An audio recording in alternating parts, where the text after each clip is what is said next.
दृष्ट्वा तु पाण्डवानीकम् व्यूढम् दुर्योधनस्तदा आचार्यमुपसङ्गम्य राजा वचनमब्रवीत्. Sanjay said, "At the time, after having seen the Pandav army standing in battle array, King Duryodhana approached his teacher Dronacharya and spoke thus." Dual conduct itself is represented by the figure of Dronacharya, the great warrior and teacher of both the Kaurav and the Pandav. When the awareness dawns that we are alienated from God, there arises in the heart an acute hunger for the attainment of that exalted spirit. Only then do we set out to seek an accomplished teacher. Between the two opposite impulses, this awareness of our alienation and ignorance is the first initiator into wisdom, although the teacher of ultimate excellence will be Yogeshwar Krishna himself, an adept in yoga. King Duryodhana, an embodiment of excessive attachment to worldly objects, goes to his teacher. Attachment is at the root of all griefs, indeed their sovereign. It tempts one away from the spiritual treasure, and so it is named Duryodhana. Only the soul property is the stable property, and it is attachment which generates impurity in it. It draws one to the material world, but it also provides the primary motive for enlightenment. Inquisitiveness is possible only as long as there is attachment, or else only the impeccable spirit remains. So, after having seen the Pandav army arrayed, that is, after having glimpsed the righteous impulses that are in tune with the self, Duryodhana, a victim of attachment, goes to his teacher Dronacharya and says,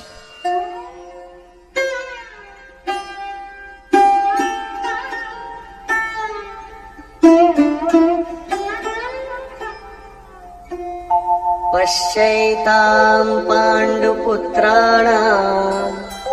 आचार्यमहतीम् च मो व्यूढाम् द्रुपदपुत्रेण तव शिष्येण धीमता.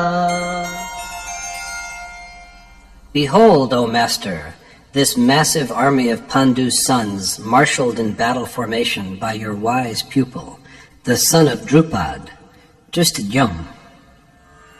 Drishtadyum, the son of Drupad, is the steadfast mind that treasures faith in the universal, immutable reality. He is thus the master, the type of righteous impulses that lead to selfless activity in a spirit of egoless reverence to spiritual divinity. As is said, not means, but the determination of mind needs to be firm. Let us now review the Pandav army at length.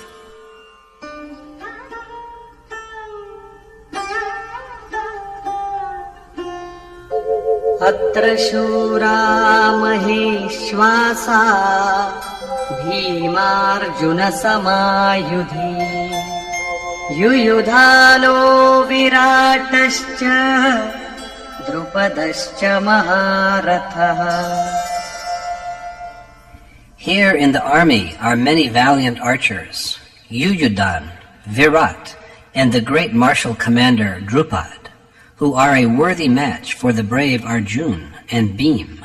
And this army of Pandu's sons, the Pandav, is composed of those who can guide souls to the Supreme Spirit, like Bhim, who is an embodiment of resolute sentiment, the image of tender devotion, Arjun, and many other valiant warriors, such as Satyaki, endowed with goodness, Virat, and the great warrior leader Drupad, symbolizing consistency and steadfastness on the path of spirituality. And Drishtaketushchekitanah Kashirajascha Viryavan Purujit Kunti Bhojascha शैब्यश्च नरपुङ्गवः Drishtaketu, Chekitan, and the mighty king of Kashi, as well as Purujit and Kuntiboj and Shaibya, the unparalleled among men, and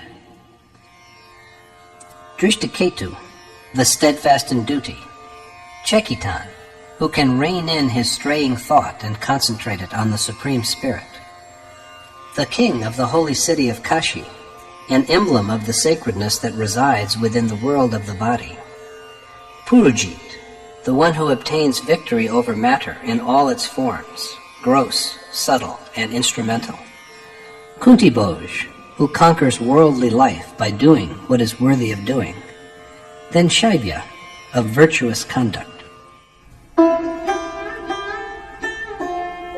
युधामन्युश्च विक्रान्तः उत्तमौजाश्च वीर्यवान् सौभद्रो द्रौपदेयाश्च सर्व एव महारथाः.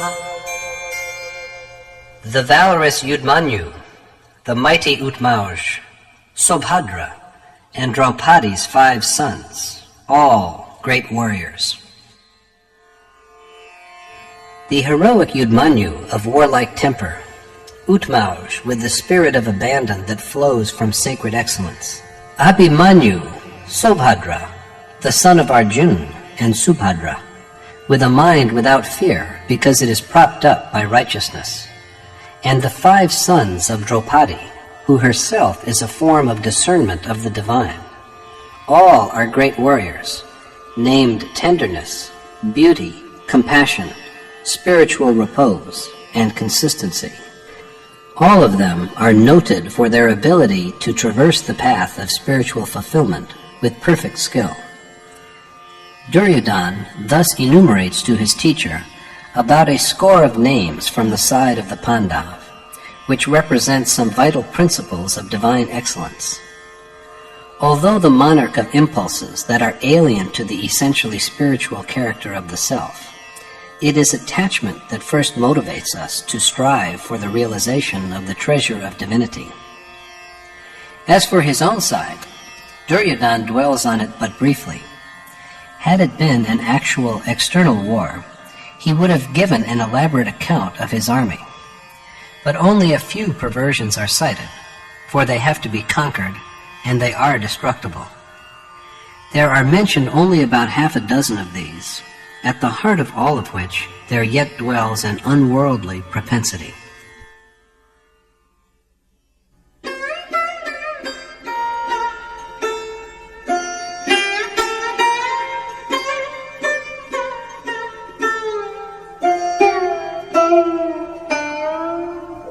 अस्माकं तु विशिष्टाये तान्निबोध द्विजोत्तम नायका मम सैन्यस्य संज्ञार्थं तान् ब्रवीमि ते. Be it known to you, O the worthiest of the twice-born Brahmins, the names of those who are most eminent amongst us, the chiefs of our army. These I now name for your information. The quote, worthiest of the twice-born, close quote. That is how Duryodhan addresses his teacher Dronacharya before he introduces to him the chiefs of his army. The worthiest of the twice-born would hardly be an appropriate term of address for a commander-in-chief if the war were a physical external war. In fact, the Gita dwells upon the conflict between contradictory innate impulses, upon the dual conduct which is Dronacharya. The world of matter exists, and there is duality if we are even in the least isolated from God. However, the urge also for overcoming this duality of object-spirit is also derived first from the teacher Dronacharya. It is imperfect knowledge that induces the hunger for enlightenment. It is now time to have a look at the leaders of the impulses which are hostile to the essentially sacred character of the self.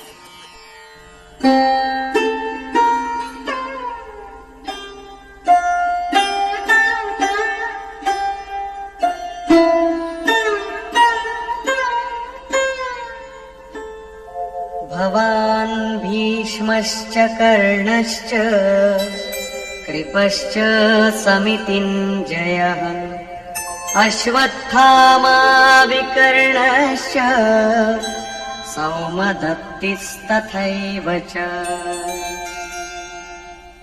Your venerable self, Bhishma and Karn, and also Kripa, victor in wars, Ashwatthama and Vikarn, as well as Somduti, Purishrawa, son of Somdut. The commander-in-chief is Dronacharya himself, symbolizing dual conduct. And then there is the grandsire Bhishma, the very image of delusion. Delusion is the fountainhead of deviation from the ideal state. Since it survives until the very end, delusion is the grandsire. The whole army has perished, but Bhishma yet lives on. He lies unconscious on his bed of arrows and still continues to breathe. Like Bhishma also are Karn, a betrayer of the sacred character of self, and the conquering warrior Kripacharya.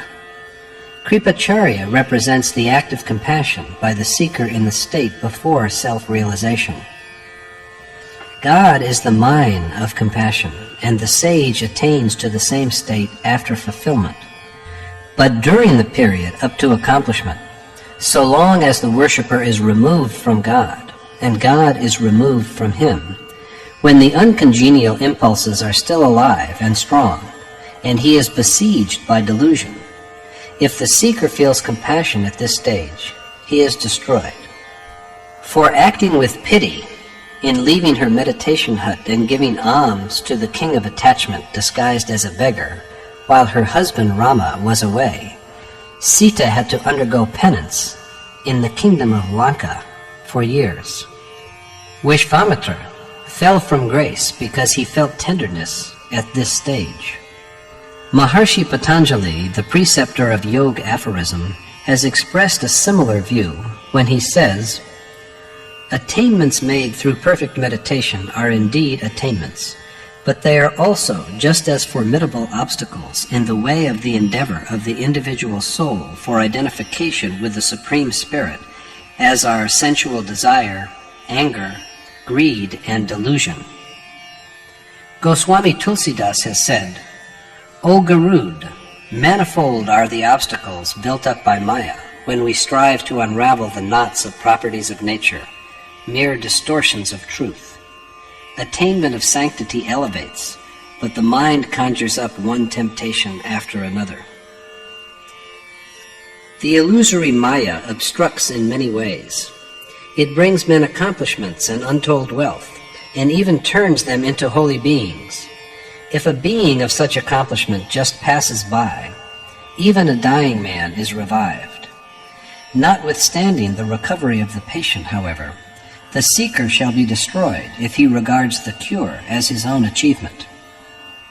Instead of one sickness, 1,000 maladies will swarm upon his mind. The process of reverent contemplation of the divine will be interrupted, and he will so stray from the right path that the world of matter overwhelms him. If the goal is distant and the seeker feels compassion, this one act alone is sufficient to result in the debacle of his whole army. So he has to be on his guard against the feeling of compassion until the moment of final attainment, although at the same time it is also true that compassion is the hallmark of a saint. But before ultimate fulfillment, this kind of compassion is the mightiest warrior among the evil demoniacal impulses.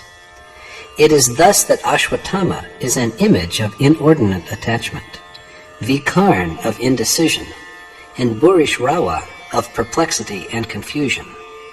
They are all chiefs of the outward flowing current of life.